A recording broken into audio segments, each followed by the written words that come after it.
was born 1847. We're talking about 100 and I think it will be, yeah.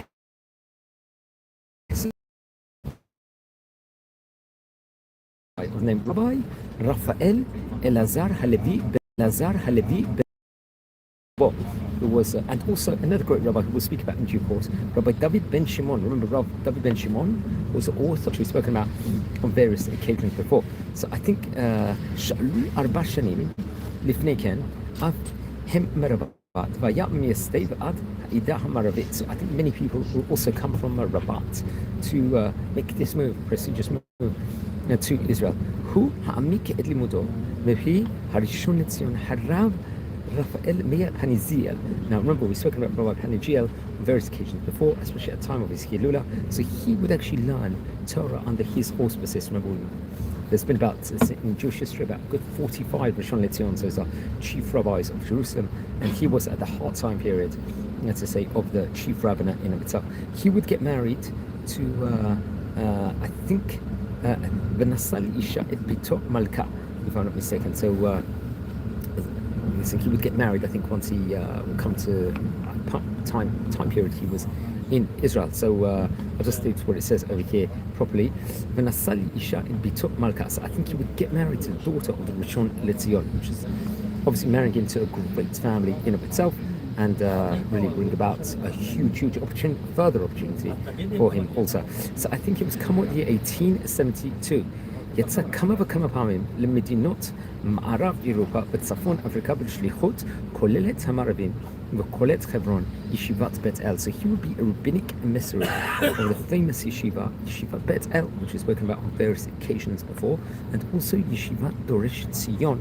So he'll be working on representing that, and also a hospital, which we've also recorded a video about, his famous Miskav Ledach. So you could see he was doing various different importances at that point in time. So Yeshivat Bet El, Doresh Tzion, and the Miskav Ledach, and I think he would be close with many other people also at that point in time, maybe very important people in Italy respectively.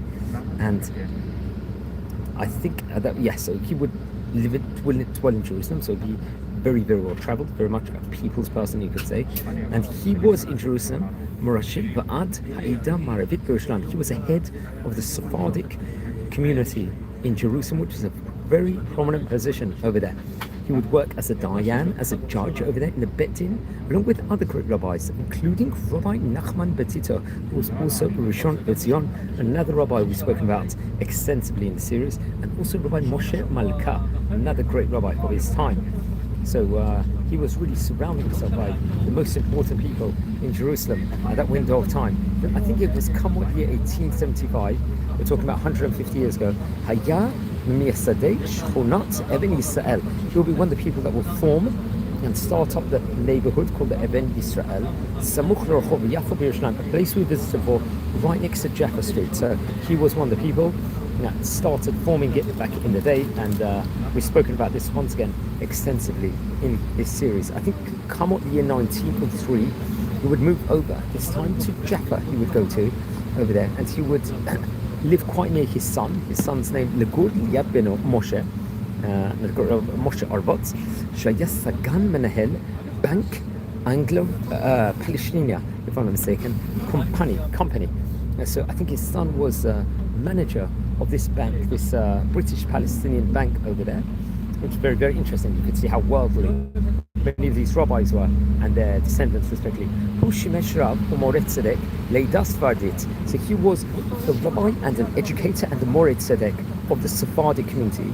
B'dayan b'beit hadion and so he was also a dayan, a judge, for these communities. Anyone tuning in live at the moment, welcome to our video, and please subscribe to the channel as we're exploring the history of Rabbi Arvatz, who was a great rabbi from Morocco, so in Jerusalem, in his day. So please don't forget to subscribe and join, friends, and welcome anyone that's watching live. So he would be working, doing these importances. Ach mechavan sheya ba'al azrochot tzarfatit lo niten haya limnoto באופן רשמי לחכם. Okay, so then, מאותו סיבה במלחמת העולם הראשונה. He was very much working at the time period when there was the First World War at that point in time, the breakout of it. So it was a turbulent time across the world. I think in the year 1914, נאלץ לגלות לאלכסנדריה של מצרים כל תקופה המלחמה. He would actually flee to Egypt, to Alexandria, during that time period of the First World War. So just like many other people that we've spoken about before inside the series, which we have to stress out also, was very interesting.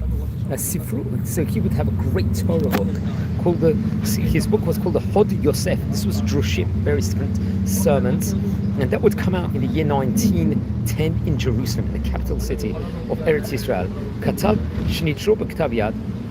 I think some of his writings did get lost at the time period when there was an outbreak of the First World War. So I have to point out, anyone tuning in live at the moment, please subscribe to the channel as we're exploring the history of a great rabbi, and we've got fantastic content also on this channel over here. So welcome to our community, and don't forget to smash the subscribe button now, and we appreciate all of you. Okay, let's continue. Over here, like his book, which spoke about the Hod Yosef, was printed I think in the year 1910, and he passed away on the 21st of Kislev in the year 1924, and he was I think buried in Yaffa respectively over there. Just taking these notes from the Hayumi website. Let's speak a bit, before we speak about the highlights of his book, let's speak about some of the great rabbis he was very much associated with, and especially he was close to Rabbi David ben Shimon. Who was he? We spoke about him also extensively before. Rabbi David ben Shimon was one of the great authors, without doubt, of the Jewish history. He was the author of the Tzuf Advash, one of the most famous Zionistic books, you could say. He lived between 1826 to 1879. He was a rabbi, he was an educator, he was once again also part of the Sephardic committee of the community in Jerusalem, and he was also one of the people that will establish the Machane Yehuda neighborhood in Jerusalem, and really do huge amounts of stuff, let's just say, in of itself. And was also various different Toranit books. Let's speak a bit about Rabbi ben Shimon now that we're on the topic of him, because speaking about he's a Talmid. So I think he was actually born in 1826, and very interesting enough, I think his father was a famous merchant. His father's name was Moshe, and very much in Rabat in Morocco, and he would learn Torah in Rabat under the famous Rabbi Sadia ben Marji, and very much he would be working. I think there'll be great Talmudim, there'll be a Talmud Torah over there, if I'm not mistaken, and great Jewish community in Rabat. And very interesting. I think, if I'm not mistaken, he would get married to Rabbanit Rachel, who was the daughter of Rabbi Masoud Atzbach, and I've spoken about him before inside this series on various occasions before. He had the famous book we spoke about. I think he was quite close to Rabbi Yehuda Bibas also, who was another great Moroccan rabbi we've mentioned about here on various occasions before. Many of the people in modern day would see them as a forerunners of Zionism. That is one thing for sure. He would learn Torah and various different books, really praising Jerusalem, the capital city, a place I'm about to visit now here on this channel over there. And I think he would work in a yeshiva also there, forming and establishing it. We have to point out also in Jerusalem, and would be doing like huge amounts of stuff. Rabbi David ben Shimon. Let's explore a bit more within regards to him. He established Machane Yehuda, one of the early neighborhoods that was outside the old city walls of Jerusalem. That's something that we have to point out. I think it was in 1854 when he moved to Jerusalem with some of his Talmidim, some of his disciples, and he became the leader of the Moroccan Jewish community in Jerusalem, which is a very prominent position. That was. And it's interesting, he attracted increasing numbers of followers. He established the Tzuf Dvash synagogue in the year 1860. And he would participate in the establishment of the Mishkonot Shoshanim, I believe, Sha'anim, sorry. Relations with the Sephardic community, which was quite interesting at that point in time. He would have followers. I think they would settle in 1867 on a lot that had been purchased outside the city walls in Machane Yehuda. So he was one of the establishers there. I think 2 synagogues, several, I think, very similar Beit Midrashes, also houses of studies, institutions will be coming about, and really there will be a Sephardic umbrella organization, the Ha'ida Strandit Birushline, that will be sent out. He would send also, most famously, various different Shluchei Rabbanans, Mishulachim as they call it, to go raise funds. Also, that's something, fundraisers, in the Holy Land, Jewish communities in Islamic countries, and he used to use the money to help the needy as well as institutions of his community. He opened a meat stall where he would distribute meat to the poor, and he took care of widows and orphans. He reported all donations and expenses, I think, in a newsletter Arvatz Z'tl, which is interesting enough. Rabbi Ben Shimon would also be Rosh Yeshiva, a rabbi. He'll be a posek, a halachic decider, and give his rules in a betin. His reputation would draw many crowds of people outside the Jewish community over there, and many people want to come to study with him. I think the first 6 years he was a leader at large for his community. Thereafter, he appointed a committee of 7 rabbis who would assist him in leading the community. And I think including Sir Moses Montefiore would also greatly assist the community. That's something else that we have to point out about Rabbi Ben Shimon. Now, Rav Shimon, who we're talking about, is very close with Rav Arvatz. He had great descendants, including Rabbi Raphael Harun Ben Shimon, for example, who was Chacham Bashi, the chief rabbi of the Jewish community in Egypt. Another one is sons of Rabbi Masud Ben Shimon, another great rabbi. And he was also the author of various different great books, especially a planned series of books about the Holy Land, the Shari Tzedek, and he'll publish the first volume, I think, Sha'ar HaChatzer, which is a collection of commentaries of the Quran. Yeah, anyone tuning in live, welcome. The internet connection's not the best. I'm just going to go outside the city at the moment, so I would say Tfilat there. So we're going to take a short break at the moment. So if you hold on a minute, I'm going to say Tfilat there.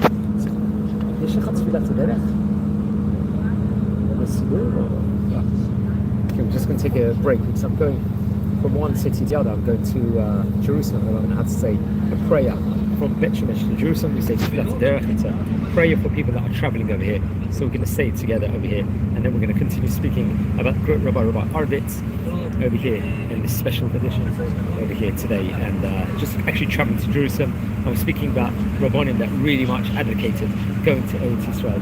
So Toda Rabba.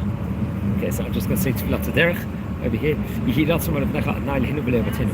Shetzorchenu l'shlom, tatztenu l'shlom, tatztenu l'shlom, v'tzikenu l'machos chatzenu l'shlom, v'tzachzenu v'tzenu kav kol oyev v'orev v'veret v'derech, ותשח מלאכה במעשינו, ותצאתנו, לכן רוחס רחמים בעיניך ובני פורענו, ותשמע כל צרכננו, כי על שמי התפילה פתחים עצה, ברוך נא שמי תפילה.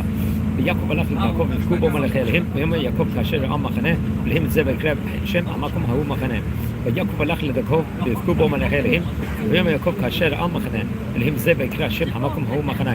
ויעקב הלך לדרכו ויבכו בו מלאכי אלוהים, ויאמר יעקב כאשר ראה מחנה אלוהים זה ויקרא שם המקום ההוא מחנה. ייסעו ויהי חצת אלוהים על אלוהים אשר הם רדפו אחרי בני יעקב לישועתך לכבדי עיני. וייסעו ויהי חצת אלוהים על הערים אשר שפתיהם ולא רדפו אחרי בני יעקב לישועתך לכבדי עיני. וייסעו ויהי חצת אלוהים על הערים אשר שפתיהם ולא רדפו אחרי בני יעקב לישועתך לכבדי עיני. וברך אדם שמך יאר אדוני פניו אליך ויחונך יסעד פניו אליך ושמחה שלום. יברך אדוני שמך יאר אדוני פניו אליך ויחונך יסעד פניו אליך ושמחה שלום. יברך אדוני שמך יאר אדוני פניו אליך ויחונך יסעד פניו אליך ושמחה שלום. הנה אנוכי שולח מלאך לפניך, ישמרך בדרך ויביאך אל מקום אשר הכנתי. הנה אנוכי שולח מלאך לפניך, ישמרך בדרך ויביאך אל המקום אשר הכנתי. הנה אנוכי שולח מלאך לפניך, ישמרך בדרך ויביאך אל המקום אשר הכנתי. המלאך הכל יוצא מקוראי, יברך את הנערים ויקרא בהם שמי. בשם אבותי אברהם יצחק ויתקו לערוב בקרב הארץ. המלאך הכל יוצא מקוראי, יברך את הנערים ויקרא בהם שמי. בשם אבותי אברהם יצחק ויתקו לערוב בקרב הארץ. המלאך הגואל יוצא מקוראי, יברך את הנערים ויקרא בהם שמי. בשם אבותי אברהם יצחק ויתקו לערוב בקרב הארץ. תודה רבה. I just said the Tfilat Derech prayer when we go from one city to the other, so sorry, it was a bit of an interruption to this video, but we're exploring the history of Rabbi Arvatz because it marks his Hilula over here this week, and we're speaking about a few rabbis that he was very much connected to. We spoke about Rabbi David Ben Shimon of the Torah book called the Tzufat Vash. Another rabbi he was close to was Rabbi Nachman Betito. So let's say a bit about Rabbi Betito. He lived between 1845 to 1915. He was a man of the congregation, let's just say. He was the head of the Sephardic Jewish community in Jerusalem, and the Rishon LeZion, the Chacham Bashi, chief rabbi, Rabbi Betito was. He was also born in Morocco. In Marrakesh he was born actually in the year 1845. And while he was young, Rabbi Betito would make Aliyah to Eretz Yisrael, just like Rabbi Arovatz did, and Rabbi Ben Shimon did. He would go with his family, and he would also dwell in Jerusalem, and he would learn Torah within the Sephardic Talmud Torah in the city, and then he would go on learning, I think, in the famous yeshivat Tiferet Yerushalayim, a yeshiva we've spoken about on various occasions before. When he was 22 years of age, he would get married to his wife, Rabbinit Zinbol, I believe, and Vida Rosa, if I'm not mistaken. Reported over there. I think his rabbi would pass away, Rabbi David Ben Shimon, who we've spoken about before. So Rabbi David Ben Shimon, so it was the circle, Rabbi Arvatz, Rabbi David Ben Shimon, Rabbi Nachman Ben Tito, really great rabbis. They would choose Rabbi Ben Tito in the year 1880 to work as the leader of the Sephardic Jewish community in Jerusalem, very prominent position.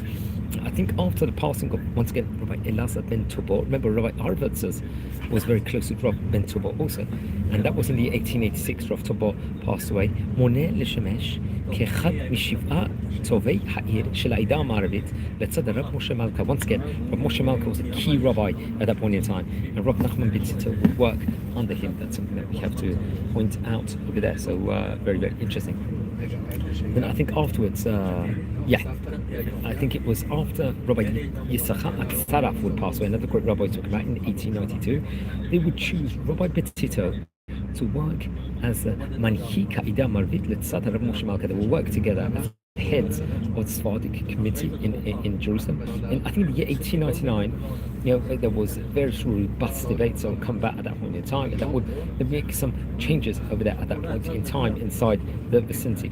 And I think at that point in time, Rabbi Yaakov Shaul Elisha was a chief rabbi of Israel. If I point out, he was actually between the years 1893 to 1906. Now, I think Rav Malka passed away in 1900, and that would also make changes at that point in time. 1904, he would שימש כצי ירושלים מטעם העדה המערבית בכנסייה הראשונה של תושבי ארץ ישראל שהתאספה בזיכרון יעקב. So he would do on more importances in Jerusalem respectively at that point in time, and I think much will come on at that point in time. I think, if I'm not mistaken, Moneh Biyad HaMemshel בשנת 1909. In the year 1909, he'll be appointed, I think if I'm not mistaken, after Rabbi Eliyahu Moshe Penizia passed away, and was appointed, I think, to a prominent position in Jerusalem. This was a big position, let's just say, in itself. He was head of Jewish court in Jerusalem, and he would found over there a Talmud Torah and for the Sephardi congregation inside the city. And also there was an outbreak of the First World War at that point in time, and it was a very, very tough situation for the residents of Jerusalem, and it would really have an impact overall on a day-to-day basis over there. And I think he eventually passed away. He died from illness in 1915 on the 25th of August, Rabbi Ben Tito did, and it's actually written on his stone setting on his matzeva. ציון במר תבכה בירושלים, תיתן קולו על האי שופרה דבלי, ארעה דרבקה דורייתא, צדיק ועניו, מדוחה בייסורים, עומד ארץ ירושלים, ראש רבני בני מערבר ראשון לציון, הרב הגאון המפורסם כמו רב נחמן ביתו, זכר צדיק לברכה. The great rabbi, he was a chief rabbi of his time. I believe, if I'm not mistaken, he was 32nd Roshon LeZion Rabbi Tito was between Rabbi Beneziel and Rabbi Yehuda Franco, if I'm not mistaken. He was 69, I think, when he passed away, and he was buried in Har HaZeit. Also, he's another great rabbi that we actually recorded a video about. He was also an author, Rabbi Tito was, of the Shemot Ma'am Lo'ez, very interesting enough, I think, in connection with Rabbi Chezkiah Shabtai, and also the Tikvo Shel Yosef, which is the Targum on the Chibur of the topic of Mechirat Yosef, which we're actually in this week's parsha, if I'm not mistaken. And that was close very much with Rabbi Yosef Shabtai Farhi, and in Ladino, if I'm not mistaken. And there was very Chidushei Torah, Torah Mitzion also. And he had a great family also. I think his Chatan was Rabbi Nissim Ochana, if I'm not mistaken. Another one was Rabbi Avram Ben Yair, and Rabbi Nissim Kohen Rabin was also, if I'm not mistaken. His grandson is Rabbi Chaim Ben Yair. I think the son of, very, very interesting, of his daughter, if I'm not mistaken. And so, very, very different, great, let's just say, rabbis in itself, and really get the privilege of exploring about some of the history of some of these great chachamim of yesterday. That's something we definitely have to point out. Let's explore a few of the highlights of Rabbi Arvatz's book over here. Now let's go back to him. His book, the Hod Yosef, was printed, I believe, in 1875, and Rabbi Yosef Arvatz, who is Hilula, מלמד שמזכה רבים תורתו כתורה של רבים הדוחה מצוות קביעה. How important is the mitzvah of doing Jewish outreach and Torah outreach in of itself over here? That's the first teaching he says from his book. Another teaching, I think, that comes from page 97 in his Torah class work says מלמד שמושכו לבית מדרש הופך יצרו הרע לטוב. The importance about the Beit Midrash, study hall of learning Torah. Another teaching says מלמד למד לשון המדינה בכתיבה למען יכולו לעצמי בעדי ויותם. This, I think, comes from page 127, I think, from this Torah colossal book. Also, you have to point out two more teachings over here. Let's say מלמד הטעם לקריאה כל רעמנו יכול שבפסח נידונים על התבואה. The importance of what we judged on the Jewish festival of Pesach over there with regards to produce. That's another teaching he says. And two more last teachings he says מלמד שמחזיקה ביד לומדי התורה זוכה למאורה הלומדים. This actually, I believe, comes from page number, I think, 86 or 87. Yeah, so sorry about that, the connection's not the best over here, so I apologize. Yeah, so sorry about that, the connection's not the best over here, so I apologize about that on advance. One more teaching, he says מלמד רמז שעל ידי תפילין ועסק התורה נגלים מזה הגלות. That's one of the teachings, let's just say, it brings out very, very interesting. So yeah, friends, everyone that's tuned in, we explore the history with regards to great Rabbi Yosef Arvatz from Morocco. He was also a great rabbi in Jerusalem. Friends, welcome everyone that you're live. We've got some fantastic content coming out, so watch over the previous videos. Wish you all a fantastic day, and thanks everyone for watching, and blessings from Israel. Really appreciate it. Have a great day. Thank you.